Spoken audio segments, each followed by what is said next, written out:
গত কয়েক বছরে মানুষের প্রকৃত আয় কমেছে, মূল্যস্ফীতি অস্বাভাবিকভাবে বেশি।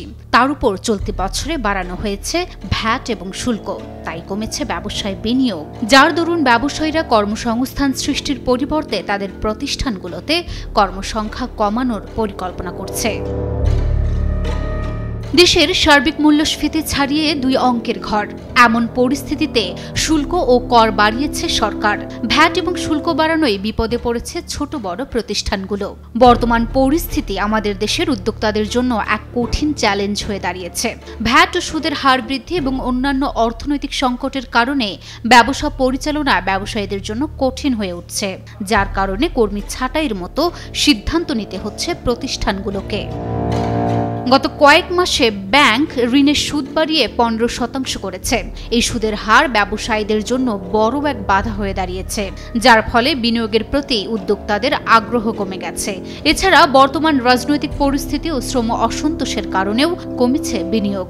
আর সেই সঙ্গে ডলারের মূল্য বেড়ে যাওয়ার কারণে আমদানিতে যে চাপ পড়ছে, তার কারণে ব্যবসায়ীরা নতুন করে কোনো উদ্যোগ নিচ্ছে না, বরং পুরনো প্রতিষ্ঠানগুলো কর্মী সংখ্যা কমানোর পরিকল্পনা করছে।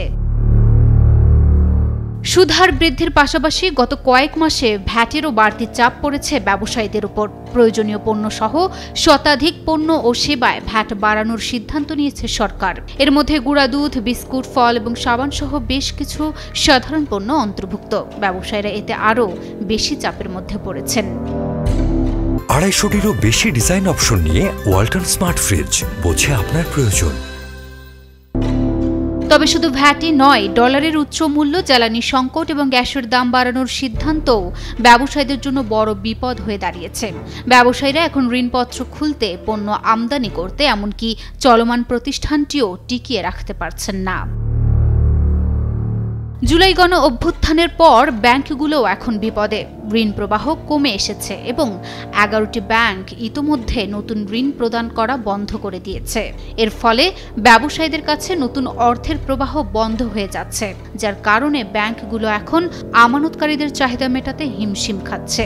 এ সম্পর্কে বিশ্ব ব্যাংক ঢাকা অফিসের সাবেক মুখ্য অর্থনীতিবিদ জাহিদ হোসেন বলেন, পরিবর্তিত পরিস্থিতির কারণে ব্যবসা বাণিজ্যে এক ধরনের অনিশ্চয়তা চলছে। আগামীতে পরিস্থিতি কোন দিকে যায় তা নিয়ে উদ্যোক্তারা রয়েছেন অনিশ্চয়তায়। এদিকে গ্যাস এবং জ্বালানি সংকটও ব্যবসায়ীদের জন্য একটা বড় সমস্যা।